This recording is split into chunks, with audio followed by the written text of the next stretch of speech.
Hello and welcome everyone to the latest Agile Boston podcast, our first for 2025. My name is Joe DeAngelis and I'm here with two of my wonderful and dynamic Agile Boston leadership colleagues, Daniel Mezick and K Brea. And today we're going to be introducing a new initiative that we're going to be doing in 2025, which is teaching people about what open space is and why it's so important to do at your organization. And this year, everyone should just do it. Exactly. Wonderful.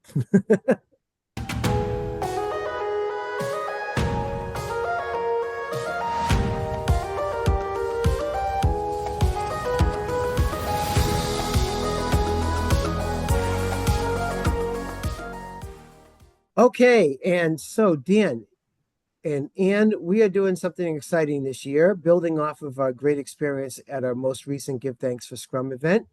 We are going to teach people how to do open space at their companies. And Dan, do you want to talk a little bit about why open space is so important and why it works so well? Yeah, well, one reason is that people are really good at doing what they want to do, and they can be really bad at doing what they don't want to do. So you can get malicious compliance and all kinds of foot dragging. And software engineers in particular become software engineers because they like a sense of control. And then when you force certain things, certain ways of working on them, that goes against their sense of control. So basically, none of your Agile stuff's going to work unless the people are engaged, and they're not going to engage unless they're making decisions at the local level of their work. And what better way to show them how to do that and how to participate than to invite them to a meeting that they do not have to go to unless they want to. That is at the bottom of open space. It's this invitation thing, which prompts a decision on the part of the receiver. And that decision turns out to be very engaging. Decisions are engaging. And that's why you want to bring open space. It's going to engage the people, and you're going to get success with your Agile program because the people are actually into it as opposed to being As opposed to maybe the opposite. I was Yeah. going to say the opposite of invitation, which is imposition. The idea that you have to do it because that's the way we want to do it. Well, yeah, and that works for a little while because it's changing jobs is very costly. There's a lot of effort involved, and you're going to put up with it. You're going to grin and bear it, but actually you're not engaged because you were never choosing, and nobody ever asked you what you thought, anyways. And that's a recipe for disaster with organizational change, in particular agile stuff. And Anne actually lived through this. She learned about open space and actually arranged and delivered an actual open space event. Isn't that right, Anne? At Give Thanks for Scrum this year. Yeah. I did. And it was incredibly eye-opening experience to see people come together and volunteer to talk about what they wanted to talk about and being engaged and solve problems together. It was incredible. Yeah. So Anne, tell us, because this was something that you had never done before. You've been to part of open space meetings, but you never was the one actually facilitating the event and teaching people how to do it and making sure that people stayed on track and the event was successful. So you want to tell us a little bit about your experience? Well, and being in the spotlight is not my happy place, let's just say. I prefer to be in the background, help enable things to happen in the background. So it definitely pushed me out of my comfort zone, which is why I started this call with just proposing to everyone, just do it. It's something that I've learned about and been curious about, and when I focus on the experience that others will have, that pushes my anxiety away. It helps me become brave and just do things, just try things. But yeah, there were a couple of points at the beginning that were really challenging. One was I thought I was all prepared. I was prepared to go in part of the open space is the executive. Joe, you acted as our executive sponsor who comes in and shares with the group what the purpose of this is and creates that authority for everyone to have the conversations that should happen, and also proposes, what is the challenge? What problem are we trying to solve? Which, for us was, what was it? Scrum. The future of Scrum. Right, the future. The future of Scrum. What is it? And Joe, you came in, so I was all just mentally prepared, calm, and you came in and said great things. And it took a little bit longer than my anxiety. And I started to get too much in my head as you were talking. And so I looked at everyone out there and said, well, it's now too late to back out. I can't just scoot out the side. So I focused on my breath.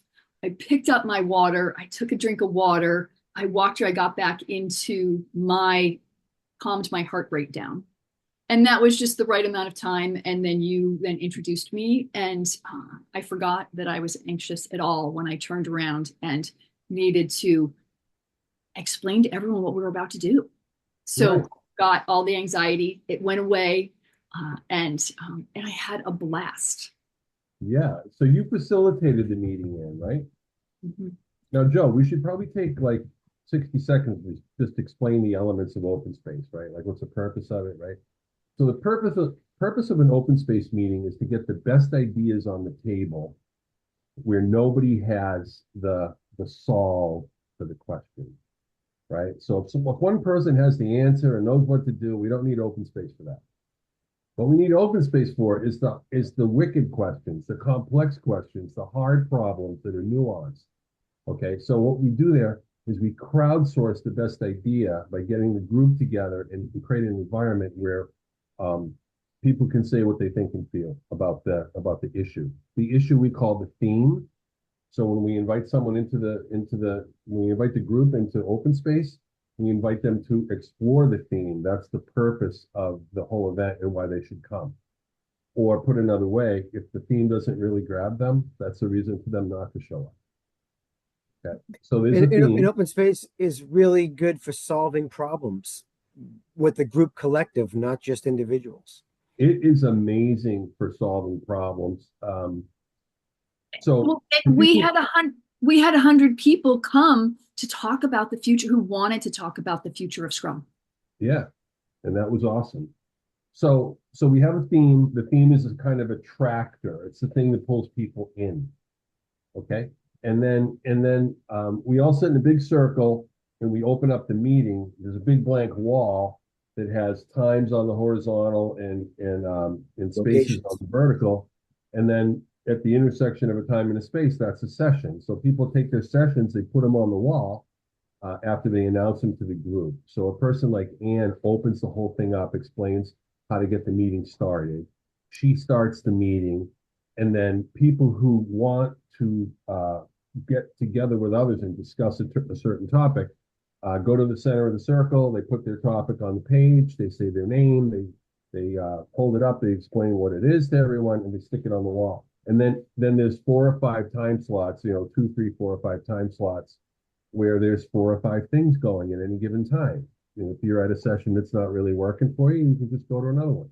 At the end, we all come together for a closing circle and then pass the microphone around about, what we thought about what just happened. And then one of the things is every session convener is responsible for seeing to it that the proceedings get written and make it into the book that everybody gets after the event is over. So that's the physical artifact that's used for action after the meeting, right? So that's sort of in a very short period of time is an explanation of open space. And what Anne did was she facilitated the opening and the closing.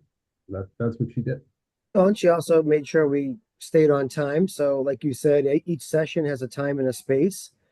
And we want to make sure that we move from one session time to another session time smoothly. People know that, it doesn't mean that they have to go to another session. People are free to convene somewhere else and keep talking about whatever they were talking about. But Anne's job is to make sure that we're moving along with our plan, and she did a great job. So, Anne, tell me a little bit about like the preparation you had to go through to even get to that point of saying, "Yeah, I'm anxious, but I'm ready to be a facilitator." Well, I had working sessions with Daniel before the events, and he coached me about the steps. We had 3 different sessions that I'm imagining are a parallel to some of this noonday event. Course is the wrong word. Daniel, I'm looking at you for the right word. Yeah. We're doing a class on open space and organizations that's coming up. And I kind of we'll talk about that at the end, for sure. Yeah. Mm-hmm. But Daniel coached me in a parallel to this class, which I imagine is a parallel to this class, and there were some of the things that he said that really resonated with me. Is the letting people figure it out, finding the opportunity to explain the high points, kind of what Daniel just said, of the event, like what we're supposed to go through, how the marketplace works, the newsroom, that sort of thing. There are a couple of laws that are part of open space. There are a few other rules that we have. So we go through and we explain that, and explain it just enough so everyone gets it, and then give them the space to figure it out. Yeah, it's their meeting. And help them. You want to help them figure it out, but giving them that space. So as like questions came up for me, I listened to the question and smiled and kind of parroted back. Well, what do you think we should do about that? And people would come up with an answer. And yeah, that's a great idea. And so finding ways to help people along when they're stuck, but creating that space for them to figure it out. And the marketplace got started. And here's this huge, big open wall of like, this is the agenda. Like, wait a minute, we've got nothing. We're going into a half-day session and we've got nothing there. So one of the observations that I had, there were a few people with ideas. They came in, they'd kind of done this before. I'm imagining, so there were a couple of good starts. And in the first session, we had like 6 spaces for rooms, but there were 3 topics that you could see people were like, I want to go to that. Oh, but I've got this. So, okay, well, I want to go to session A. So I'm going to put my topic at some other time of the day. And people kind of self-selected. So we only had 3 sessions in the first, the first time slot. Because people wanted to, because they were popular topics and people wanted to be part of those conversations. And then you'd see others go, well, hey, my idea, like my topic is kind of like yours. Should we what if we join forces and we combine we combine our session? And when do you want to do that? Okay, we can put it here. So the agenda changed. And I also heard someone partway through the day say, yeah, it took me a little while to figure it out because I went off to the first session, like I knew what I wanted to go to. I went off to the first session and then no one showed up.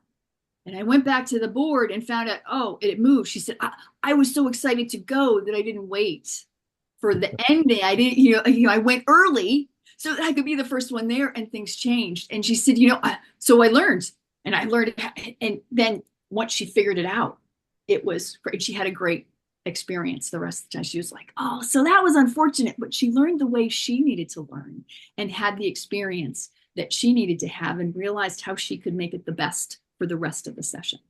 Right.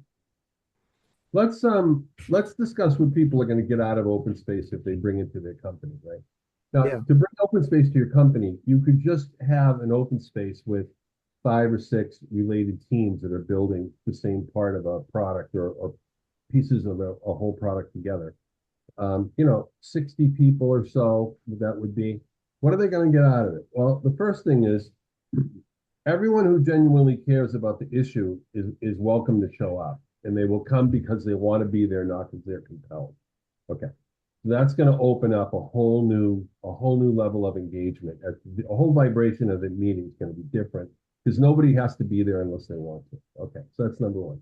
Number 2, you're going to get the best ideas on the table. They're going to see the light of day, and they're going to be debated, and there's going to be sort of referendums on these topics, and what can work next, what's like adjacently possible becomes obvious to the group in open space. Okay. The third thing is you're going to have conflict there, but the conflict's going to get resolved, right? So people are going to disagree energetically in these sessions about what the path forward is, but because both of them are choosing to be there, they both know that the other one can walk away. So any conflict that you see in open space tends to be very respectful and civil because nobody is compelled to put up with it. They can just leave, right? One of the laws in open space is the law of 2 feet. So if you feel like you're not contributing or receiving what you want to receive in the engagement, then you can use the 2 feet to go somewhere where you can receive what you're looking, the information that you're looking for, or participate in a way that you find valuable. That's right. So this amounts to a voting mechanism. And if you are a person observing the open space, you can see where the energy is in terms of the ideas and the concepts and the things that people are coming up with by seeing how the people are flowing from event to event. You know, I opened one open space and the guy gets up and he goes, the thing was about like software delivery or something. And the guy gets up and he goes, yeah, I got my session right here. It was a small software company in a town in New England that won't be named. They were running out of, they hired all the geniuses locally and they couldn't find any more. So they were having, they were trying to figure out ways to advance their software. He goes, my issue is company stock options. That's what I want to talk about. I'll be right over there at 2 o'clock in the corner labeled B. And everyone was there. You know what I mean? And there was a huge buzz when he announced it. Everyone, whoa, whoa, whoa, whoa, whoa, whoa, whoa. You could hear like this whole buzz go through the group. And then there was applause. And then everyone was there at 2 o'clock. So like this was what was actually on the company's mind, and it came out in the open space, right? So that is that's a good segue, Dan, to tell us a little bit about an initiative we're going to be doing in 2025.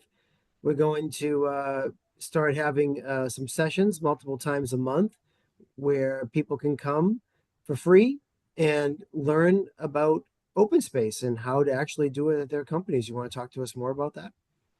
Yeah, basically it's a practical workshop on how to arrange and deliver open space in your own organization. I'm going to teach the class. I'm sure Ann will jump in a little bit here and there. But the point I want to make is open space is not the star of the show. Open space is just a tool for getting the engagement you're looking to get for your change programs to actually take root and to thrive, right? So open space is a tool for getting engagement, and this is what it's all about. So basically what am I going to teach? I'm going to teach like, how do you set up the space for a physical meeting? How do you prepare yourself as a facilitator? How do you prepare the leadership team? One of the people in the leadership team is going to be the sponsor. How do you get them prepared? Okay, then how do you build the proceedings? What's the newsroom that Ian talked about? We're going to discuss that. And then what are some techniques for opening the meeting? What are some techniques for closing the meeting? What should we be doing after the meeting the next day? With the proceedings, right? And who should be involved in that? All these kinds of things are going to get answered in the class. And I'm going to take a lot of Q&A. And then I'm also, as we teach it, I'm going to explain how it can be delivered online, right? So, for example, there's a proceedings document that's built. Normally, we have to type in all that stuff by hand. If you're online, hey, guess what? Teams writes transcriptions. So does Google Meet. So all of a sudden, the proceedings are generated automatically.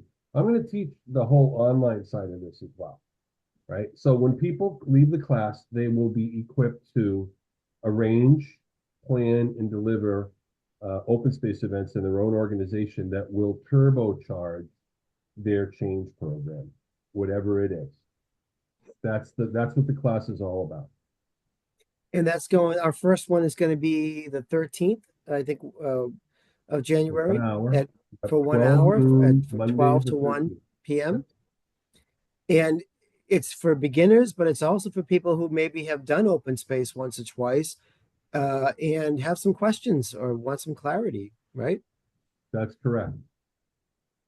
Can I share some observations that I saw at the Give Thanks for Scrum? There was one of the people who put up a session, and she afterwards she shared with me. She said, "Oh, I've been thinking about this idea, and I got to put it up, and everyone helped me move it along." She was like, "I had just started thinking about it, and it moved along." She said the people that showed up were great and helped me better understand it, and I got so much out of it. And then at a different point in the day, I heard there were two different people who said, "Oh, I went to the it was her session." I mean, they said which time slot it was. I happen to remember, and they were like, "It was great. Like the idea was great. We had such a collaborative, evolving discussion, and it was really meaningful." And those were two different people who were at that same session. And so that's an example.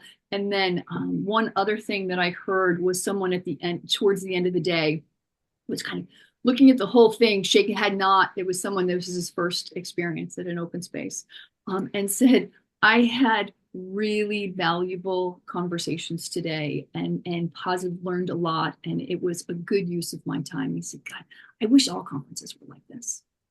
Exactly. Yeah, I've been part of several, and I've been also I've been in your shoes and actually been a facilitator. I was a sponsor for the first time at Give Thanks for Scrum. I can tell you, I've never been part of an open space where people weren't extremely energized and walking away really excited about the next day.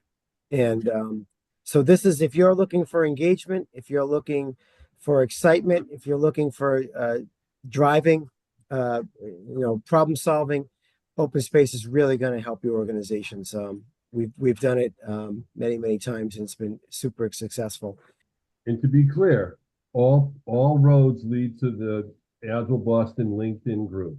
That's where you're going to find the registration link, and that's where you're going to get everything you need. So you go there and you basically apply to be a member of the group. We're going to authorize you, and then boom, you can click through, right? But you need to go to the Agile Boston site on LinkedIn if you want to come to this free 12 session, 1 hour per session open space program that we're offering, sponsored by Agile Boston in 2025. Starting when and at what time?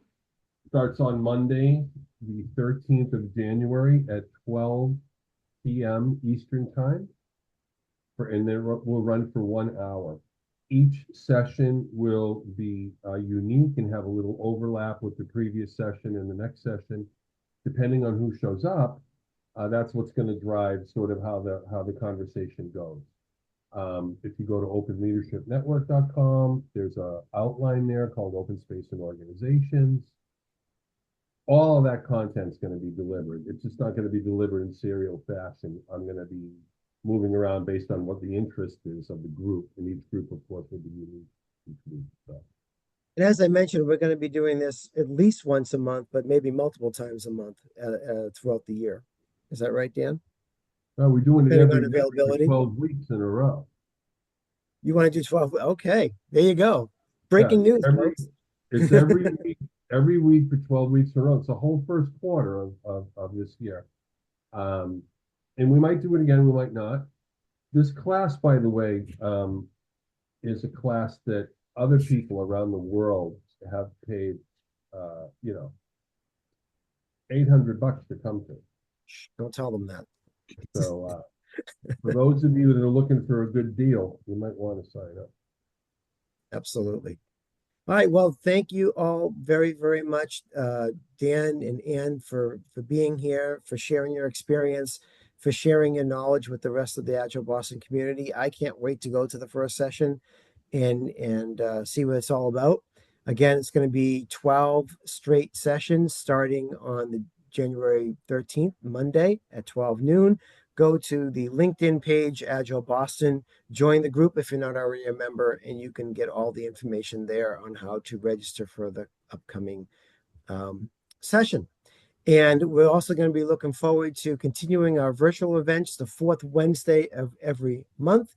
If you are not on the Agile Boston mailing list, please go to agileboston.org and join our mailing list so you can get all of the updated information on the events that are coming up. And also in agileboston.org, you can also see an event calendar, and you can also get more information about not just this Give Thanks for Scrum that we just did, but all of the past ones as well. So, and we'll be doing more podcasts multiple times a month.